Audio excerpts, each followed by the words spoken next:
The Dreaming Tree and Static, and that's 8 minutes just flies by. It does. I mean, all right, we were talking as well, but that track to me again sums up what you were chatting about and what you've got on the album.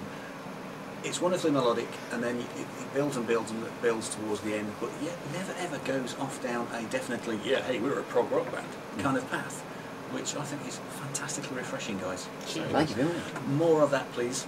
We shall never do. Probably we should never play it again now, but there you go. Now, you've recently done an acoustic gig, haven't you?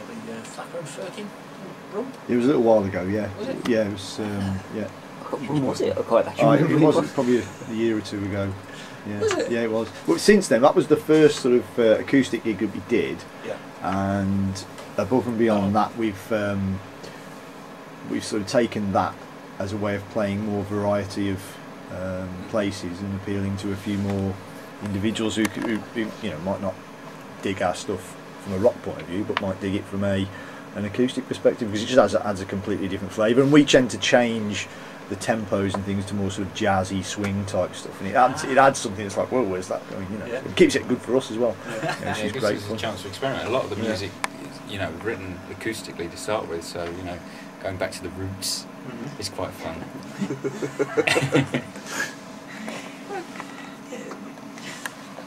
You've got to do music for yourselves, haven't you? Yeah. At the end of the day. Absolutely. Well, let's face it, like we were saying beforehand, it's okay putting things in a pigeonhole, but you guys have got to perform the music forever almost now. Well, that's it. Once you've done it, you've got to live with it, really. Yeah. And you know, I think from our point of view, if we can find different ways of playing it, it keeps it fresh for us. It keeps it fresh for people who are listening to it, and hopefully it gives it a little spark to take it somewhere else every time. Because I think you can get stuck in a rut if you're one of these bands that has a particular set list that you're going to be playing for the next God knows how many months or anything like that. I think you do tend to get, as a band, a little bit. But you've got to get a little bit bored, surely, haven't you? Yeah. Playing it like that. Yeah. That's right. Well, what we do, we have the songs that we do have, they do evolve. So that if you go back a couple of years to the songs we did, 2 years ago, listen to them now, you're thinking, what a difference there, you know. So I think let that happen, and don't be afraid of doing that. And that's really good, you know. Yeah.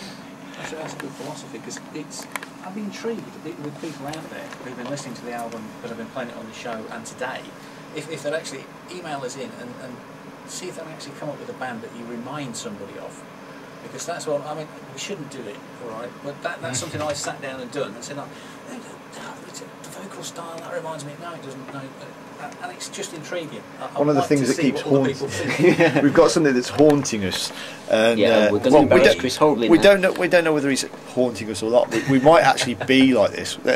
We keep having Spandau Ballet from the vocal point of view coming up, which is right. What? It's all right. He's looking confused. Yeah, that's okay. That's great. Yeah. And then the other one, we had a comment the other day. So this was the best kind of comparison of music that I've heard. You take it away, Neil. Yeah. Came from a chap who plays drums called Simon, who's bought the CD and listened to it and said it crosses between Supertramp and Duran Duran.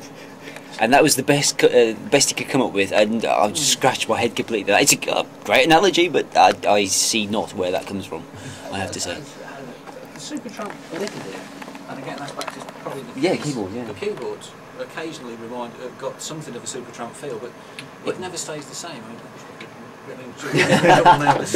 Supertramp fans will be on now. Yeah.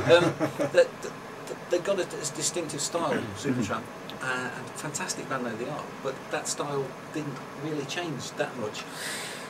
And Duran Duran, as for where that comes in, I'm not entirely sure. But have you ever been on a boat or anything? That, well, it'd be an interesting video to make. Yeah, that's it. Yeah, a place called Rio and all that. Yeah. Sailing or something. That's it. No, I don't know. That was certainly the most left field comparison. Well, we're going to embrace this, and we're going to do Duran Duran covers for now. That's it. Yeah. We are the Reflex. I think that's a cover band name. I think for trying to put yourselves in a pigeonhole is like something we haven't been able to do for ourselves. It's only when other people actually start asking is that we start thinking about it, because that's prior to that we just don't really play care the music about and we do it, and then when people actually say, "Oh, you sound like this," and we're like, "Do we? Is that what we?" Oh, right, okay, So, but again, being overly concerned with who you sound like, who gives? I don't really care. So it doesn't really matter. Providing you're enjoying what you do and what you're producing sounds pretty good. You think, I get that little ooh.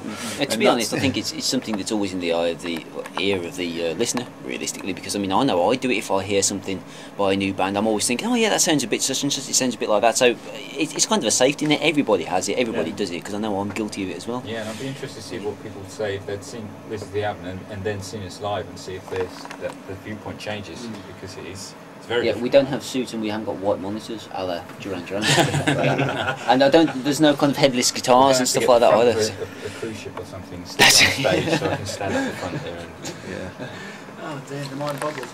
Now, you are going to be shooting a video, I hear. Yeah, we do. I've try not to get arrested. well, we've got I've got a couple of ideas for the album. I wanted to do a video anyway of one of the tracks off the album, which maybe Corner of a Circle. We haven't sort of decided as a band as yet what we'll do with that. But then I've got a song that is quite a comedy sort of song that I wrote a good while ago, all about our good friend Saint the Devil, and it's sort of a country and western style thing that me and Neil recorded last week, and this weekend I'm going down to stay with Chris and his girlfriend Hannah. She absolutely loves this song, and we're gonna. She had this idea of wanting to shoot a video for it in the Underground in London, dressed in Satan outfits, and so this should be a great weekend coming up. So we're looking forward to the next having a laugh about that. You might be missing a couple of. Yeah, I've already said I'm not posting bail for this. No way. My funds do not stretch that far to spring you two from jail. Definitely not. So I was thinking, and this is part of your sense of humour that does come across on some of the tracks. Yeah. I think we need to. I was particularly keen on making sure that we add a good element of humour, not ridiculous, not Benny Hill theme tunes or anything like that. Although we did play the Benny Hill theme tune at the last gig. We have played the Benny Hill theme tune, but just because it's very much a case that we want people to enjoy it, and we enjoy it, and we get a rise out of it, and the humour that we have there, I think, is something that's that we're not injecting enough into the music, and there's also the performance side of things as well. Yeah. So whatever you can do to make things a little more interesting for people and ourselves on stage is something which we will definitely explore. Yeah, I bought the Led Zeppelin remasters sort of DVD and sat and watched the interviews with Jimmy Page and Robert Plant on that.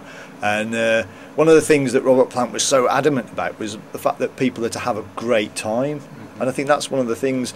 It can get a little bit anal, and a bit sort of stuffy if you get too heavy into the riffs, and those traditional sort of progressive riffs and things. What about just having a good time, making music that is great to listen to. It's got great riffs and great vocal lines, but it's also, hey man, this actually, I'm having a great time listening to this, tapping my foot away or nodding my head, And that approach also gives us the perfect excuse for when we make a horrible error. That's it. Yeah. So it's like, it's all part of the game, it's just a bit of a laugh. We're going to give the audience scorecards in the future. Yeah, they're going to wave points out of 10 for that particular song, how well we did it. That's it. So we're going to have to go. We're going to have to play Corner of a Circle, then, aren't we? Really? While we're talking about this particular. Listen out for our cheesy do chorus line. That's great. Like I was saying before, it works, doesn't it? And there's a couple of other little bits in there as well, which you've got to listen to it.